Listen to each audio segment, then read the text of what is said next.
고린도전서 15장입니다. 고린도전서 15장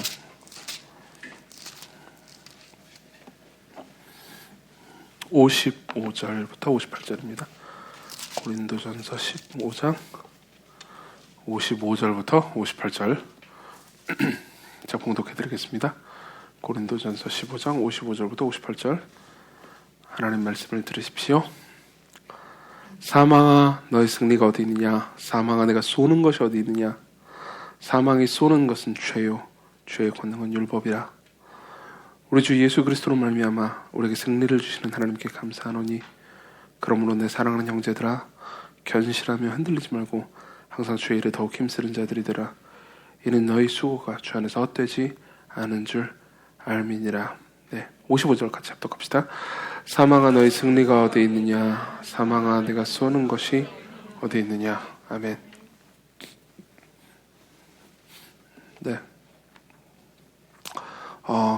메시지를 간단하게 들을 수 있을 것 같습니다. 이제 부활이 우리에게 주는 유익이 이루 말할 수 없을 정도로 많다. 이런 이야기를 제가 이제 오전에 설교를 했는데 지금도 이제 또 그 중에 하나의 유익을 제가 말씀드리려고 합니다. 이 본문에서는 사도가 뭐라고 말하냐면은 이렇게 얘기를 합니다. 사망아 너의 승리가 어디 있냐? 사망아 내가 쏘는 것이 어디 있냐? 이렇게 말합니다. 이 말을 자세히 설명하려면 시간이 많이 걸리겠지만은 간단하게 말씀드리자면, 그러니까 사망이 우리를 두렵게 하거나 괴롭게 하거나 할 수 없다라는 거죠. 사망이 우리를 괴롭게 하는 가장 이 고통스러운 지점이 끝났다라는 말이죠. 왜 사망이 두려울까요? 많은 사람들은 이제 이렇게 표현하기도 합니다. 난 죽음이 두렵지 않다. 죽는 것을 두려워하는 것이 빨리 죽었으면 좋겠다 이런 생각을 하기도 하고요. 그리고 이 삶에서 사는 것도 너무 고통이니 오래 살고 싶지 않다 이런 생각을 하는 사람도 있고요. 그리고 나는 이렇게 이거는 제가 하는 말이기도 한데 나는 오래 살 생각까지는 없다. 70, 80 이런 거 힘들다. 딱 깔끔하게 이제 이렇게 너무 많이 늙어가지고 기운이 쇠약해지고 그러고 살고 싶지 않고 적당히 살다가 죽고 싶다. 이런 생각, 그런 생각 좀 더 많이 하실 거예요 아마도. 그렇긴 하지만 실제로 죽음 앞에 서면 다 두려워합니다. 죽음을 정말 많이 두려워하죠. 죽음을 두려워하는 이유는 다양할 겁니다. 저 같은 경우에는 이제 제가 신앙을 가지기, 예수 그리스도의 부활로 말미암아 신앙을 가지기 전에도, 그러니까 솔직히 난 죽음이 두렵진 않아 이런 식으로 생각했던 것 같아요. 죽음이 두렵진 않아. 근데 죽을 때 고통스럽게 죽는 건 두려워. 그러니까 깔끔하게 딱 짠 하고 죽었으면 좋겠어. 고통 없이. 이 정도의 생각을 제가 기억이 납니다. 중학교 때 했던 것 같아요. 화장실에서. 왜 화장실에서 했는지 기억이 안 나는데 어쨌든 화장실에서 그 생각을 잠깐 했고요. 그리고 나서 이제 조금 더 크니까, 제가 중학교 때 지금 생각하면 이상한 책들을 너무 많이 읽었거든요. 무슨 중학교 때 피천득 시인 시 읽고 이상한 책은 아니죠 그게. 어쨌든 사르트르의 무슨 닫힌 방 이런 거 하여튼 그런 되게 실존주의적인 작가들의 그런 이상한 책들을 많이 읽었어요. 그때 제가 되게 자의식 과잉이었거든요. 그래서 이런 말은 좀 들었지만 제 친구들이 보통 읽는 책들 있잖아요. 친구들이 책을 읽거나 이렇게 좋아하는 것들에 대해서 이렇게 약간 우습게 여기고 시시해하던 기억이 납니다. 나는 수준이 다르지. 나는 이렇게 이 어렵고 위대한 책들을 읽으면서 무슨 내용인지 이해 못했어요. 이해 못했는데 이제 위대한 책들을 읽으면서 나는 더 나은 사람이 아닌 식으로 생각했던 것 같아요. 그러고 나서 이제 대학에 들어가서 완전히 역전돼가지고 대학에 들어가 사람들이 어려운 책을 읽을 때 저는 이제 게임만 하고 있었죠. 근데 이제 중요한 건 그게 아니고요. 이제 그렇게 있다가 중3 때였던 것 같아요. 그러니까 죽음이 두렵다라는 생각을 처음으로 했던 게, 이제 고통스럽게 죽지 않아도 죽음이 두렵다라는 생각이 들었던 게 있었어요. 왜 그런지, 무슨 책을 읽다 그런지도 기억이 안 납니다. 무슨 니체나 이런 사람 책 읽다가 그런 생각을 했던 것 같아요. 난 죽음이 두려운 게 아니다. 진짜 내가 두려웠던 건 죽은 이후에 내가 뭐가 어떻게 될지 모르니까 두렵네. 이런 생각이 들더라고요. 죽은 이후에 우리는 뭐가 어떻게 될지 모른다. 이것 때문에 두려운 마음이 드는 거죠. 죽은 이후에 내가 지옥에 갈까? 지옥이라는 게 과연 있게 하나인가? 죽으면 무인가? 온갖 생각들이 다 들었습니다. 그러고 나서 이제 생각한 그 모든 것들 중에서 어떤 가설도 확실하지 않다라는 생각이 들어서 힘들었죠. 그 말은 무슨 말이냐면 죽음을 두려워하는 것은 그러니까 생명이 끊어지는 것 자체를 두려워한다기보다는 생명이 끊어진 이후에 내 육신의 생명이 끊어진 이후에 내 이후에 그 이후에도 삶이 있을 것이라는 막연한 이 내적 인식, 누구나 다 그런 느낌을 가지고 있습니다. 막연하게도 모든 사람이 다 이걸로 끝이 아닐 것 같은데 라는 생각을 가지고 있는 거죠. 이 이후에도 무언가 있을 것 같은데, 근데 그 이 이후에 무언가 있고 이 이후에 절대자가 존재한다면 나는 어떤 평가를 받게 될까? 그렇죠? 구체적으로 이걸 생각해서 글로 써서 이 두려움을 표현한 사람도 있지만 많은 사람들은요, 이거는 뭐 아마 사춘기의 이 학생들도 똑같은 생각이 들 겁니다. 아니 그보다 더 어릴 때부터 그 생각을 할 겁니다. 인간은요.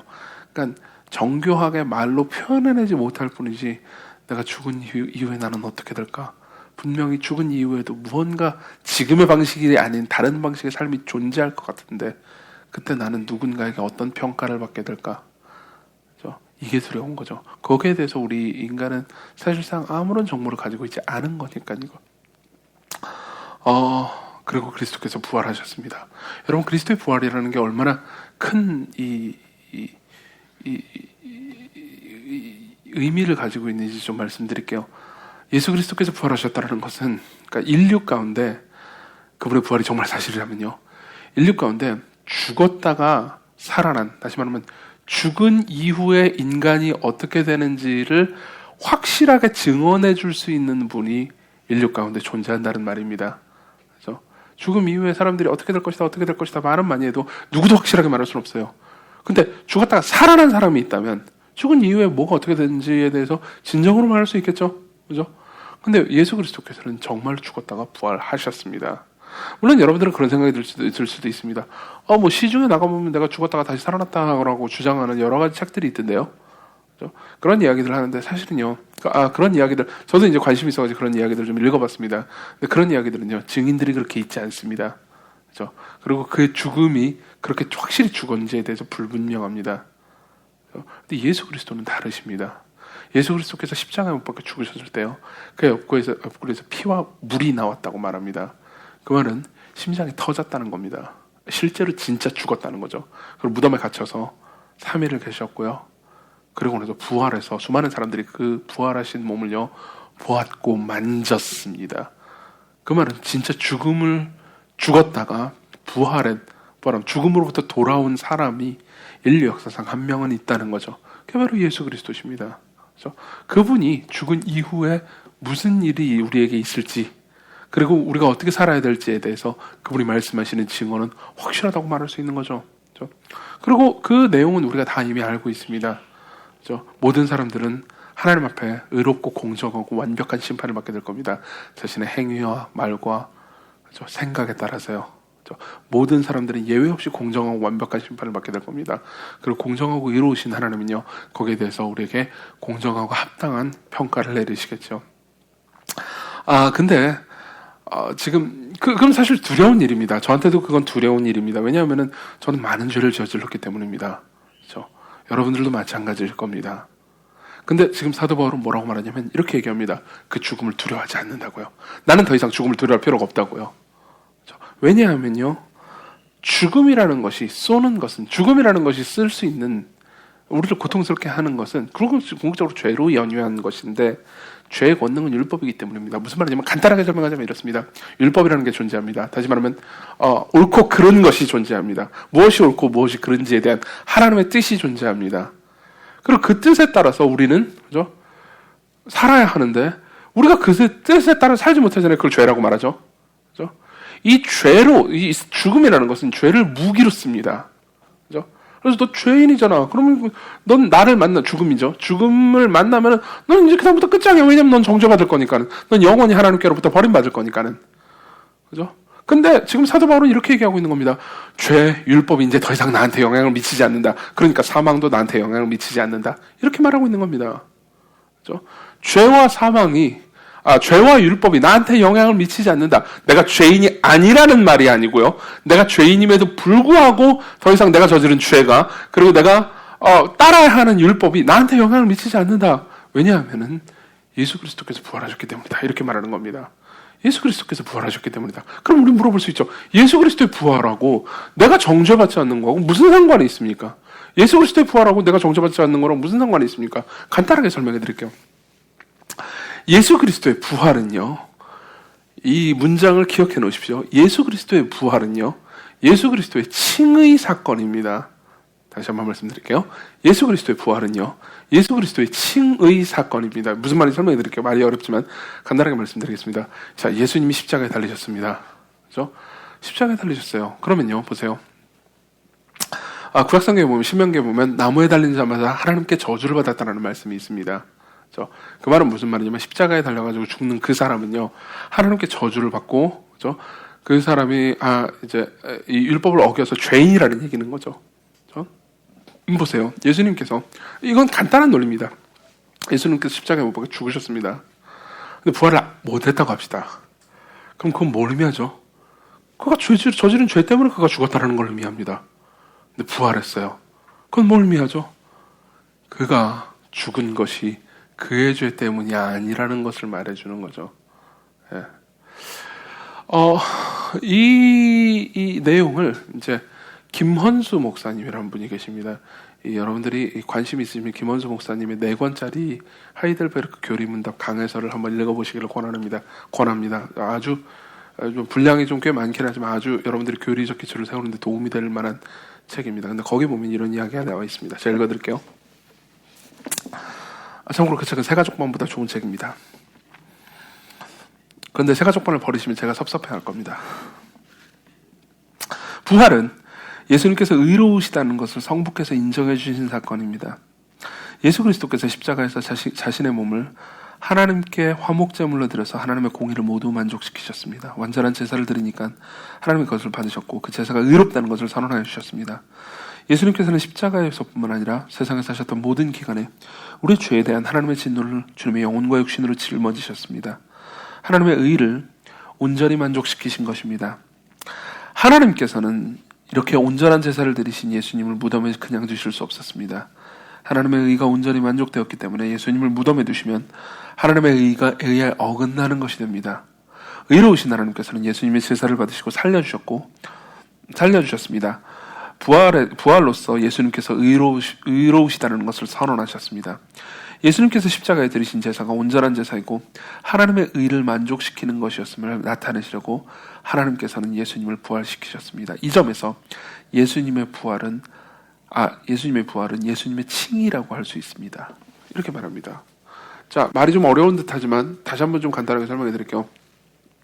디모데전서 3장 16절에 보면요, 이런 표현이 있습니다. 뭐라고 그러냐면은 그는, 예수님은요, 육신으로 나타남 받으시고, 이건 성신을 가리키죠? 그죠? 그 다음에 예수님의 부활 사건을 뭐라고 표현하냐면 영으로, 여기서 영은 성령을 가리킵니다. 성령으로 의롭다 하심을 받으시고 천사들에게 보이시고 만국에서 전파되시고 라고 표현이 있습니다. 그 앞에는 성육신을 얘기해 주죠. 그는 육신으로 나타남 받으시고, 그리고 그 뒤에는 천사들에게 보이시고라는 말이 있습니다. 이건 승천을 가리켜요. 그 사이에 영으로 의롭다 하심을 받으시고라는 말은 뭘 가리키는 걸까요? 성령으로 말미암아 부활했다는 겁니다. 그렇죠? 예수 그리스도께서 부활하신 것은요, 예수님이 죄인이 아니다. 그렇죠? 그가 죽고 그냥 끝났으면 그가 죄인이었지만 자기 죄 때문에 죽은 거지만 그런 죄인이 아닌데 다른 사람들의 죄를, 자기 백성들의 죄를 지시고 그 자기 백성들의 죄 때문에 죽으셨기 때문에 그분 자신이 계속 죽음에 계시면, 그렇죠? 그분은 이건 정당한 게 아니잖아요. 그렇죠? 자, 그분이 부활하심으로써요, 뭐가 입증됐냐면 그분의 죽으심이 자기 죄 때문이 아니고 자기 백성들의 죄 때문에 죽으셨다는 것이 입증됐다는 거죠. 그렇기 때문에 예수 그리스도께서는요, 로마서 4장 25절에서는 우리를 위해 죄가 되셨을 뿐만 아니라 우리를 의롭다 하시기 위해 살아나셨다고 말합니다. 이게 무슨 말인지 설명해 드릴게요. 그분이 죽고요, 부활하실 때요, 그분이 의롭다고 인정받습니다. 맞죠? 그분은 죄인이 아니고 의롭다라는 분으로 하나님 보시기에 인정받았어요. 하나님께서 내 아들 예수 그리스도는 죄 때문에, 그의 죄 때문에 죽은 것이 아니고, 그죠? 다른 이 백성들의 죄 때문에 죽은 것이다. 그렇게 평가하셨기 때문에 예수님을 다시 살리셨어요.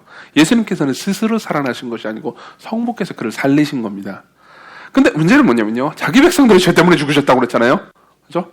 그것 때문에 어떻게 되냐면, 예수 그리스도와 더불어 연합한 그리스도 안에 있는 모든 사람들은요, 그들이 죄를 저질렀는데도 불구하고 예수 그리스도께서 의롭다고 하신 그 사건으로 인해서 같이 의롭다고 여김받습니다. 이건 뭘 의미하는지 아십니까? 우리가 예수 그리스도 안에서 완벽하게 의롭다라고 여김받는 것이 우리가 태어나기도 전에, 그 모든 근거가요, 우리가 태어나기도 전에 예수 그리스도께서 부활하실 때 그때 정해졌다는 겁니다. 우리가 죄를 짓기도 전도 아니고요, 우리가 태어나기도 전에요. 물론 그때 우리가 의롭다 여김받았다는 게 아니에요. 우리가 의롭다 여김받을 때는요, 우리가 예수님을 믿고 회개하고 예수님께로 돌이킬 때입니다. 그때 실제로 우리가 의롭다고 여김받습니다. 근데 그 근거는요, 2000년 전에 끝났다는 거예요. 그 근거는요, 이해하십니까? 자, 좋습니다.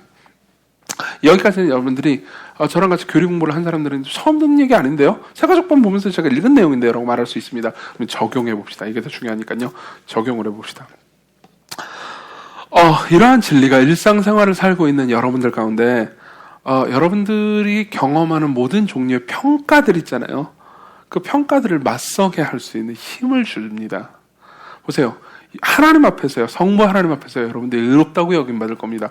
여러분들이 그리스도 안에 있다면 성부 하나님 앞에서 여러분들이 의롭다고 여김받을 겁니다. 그 말은 무슨 말이냐면은, 성부 하나님께서 보시기에 우리를 향해서 이렇게 평가하는 겁니다. 너는 만점이다. 너는 만점이다. 너는 내 테스트에서 만점을 받았다. 그렇기 때문에 너는 내 아들 예수 그리스도가 받은 점수하고 똑같은 점수를 받았다. 이렇게 평가를 받은 거예요. 근데 보십시오.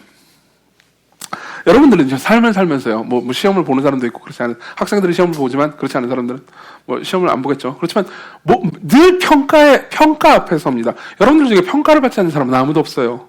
그죠? 학생들은 학점으로 평가를 받겠죠. 그죠? 학생들. 그죠? 저도 옛날에, 제가 대학 졸업하고 제일 좋았던 게 뭔지 아십니까? 더 이상 시험을 보지 않아도 된다는 거였어요. 그러고 나서 나중에 신대원에 가가지고 계속 시험 보면서 짜증을 내긴 했지만, 어쨌든 계속해서 평가를 받습니다. 회사 다니는 사람은 시험을 안 봐가지고 좋나요? 아니요. 회사 다니는 사람들은 더 많이 평가받죠.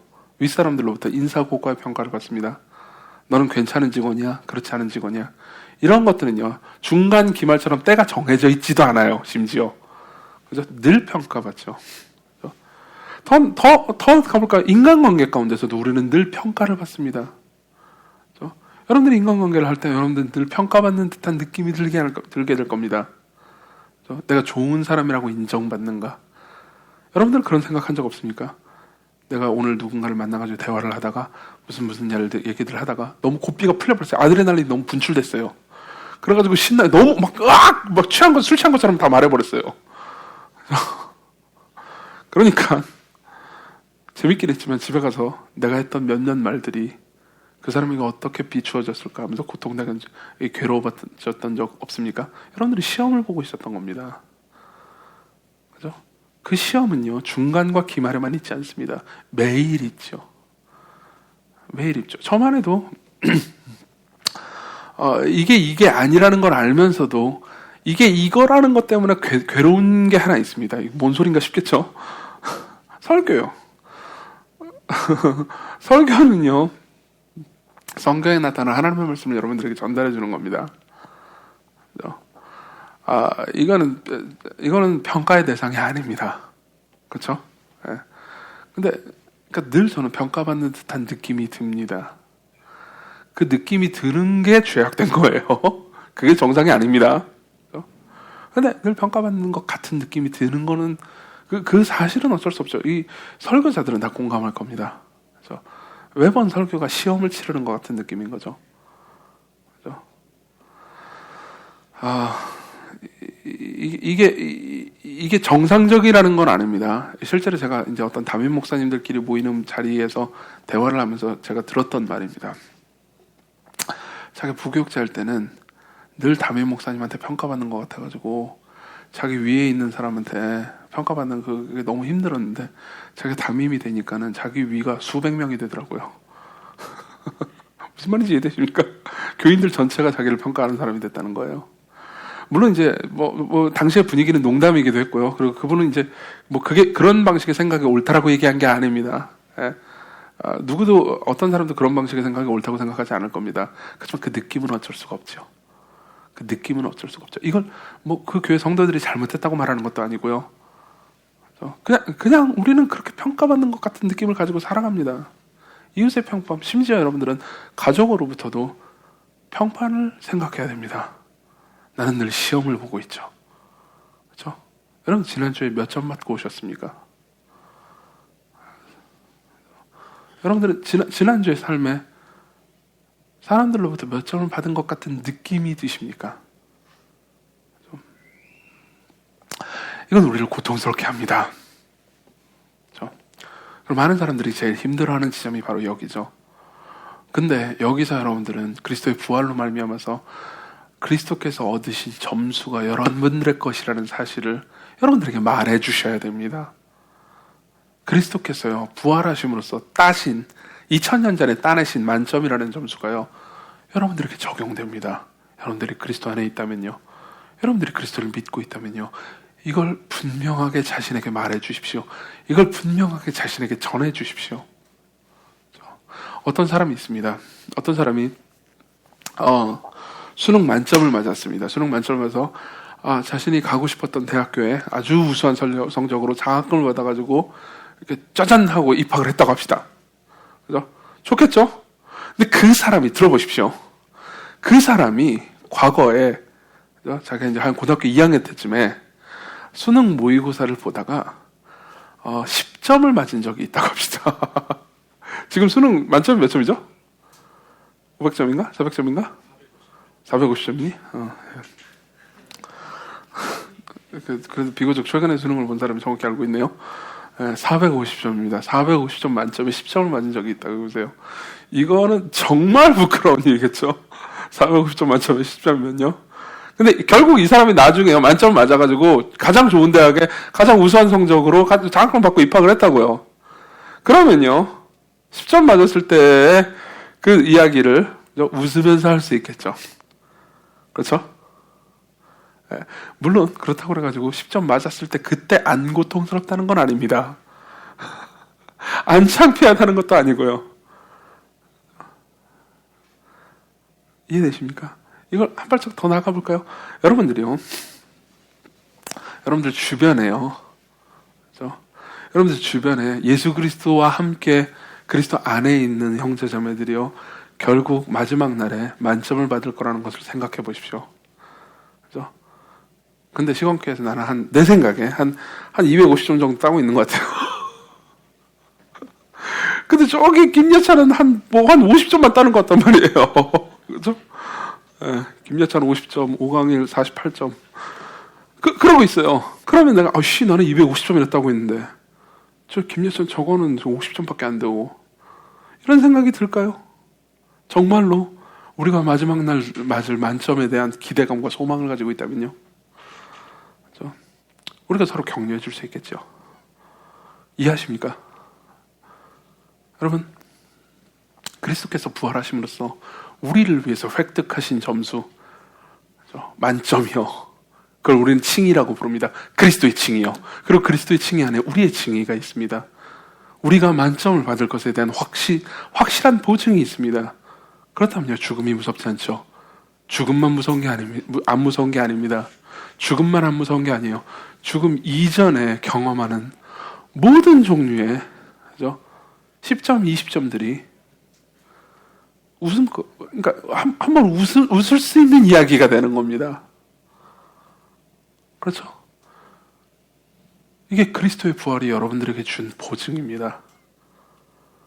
그리고 여러분들이 마지막 날 누릴 수 있는 것에 대한 소망이죠. 여러분, 여러분 한 주를 또 살잖아요. 그죠?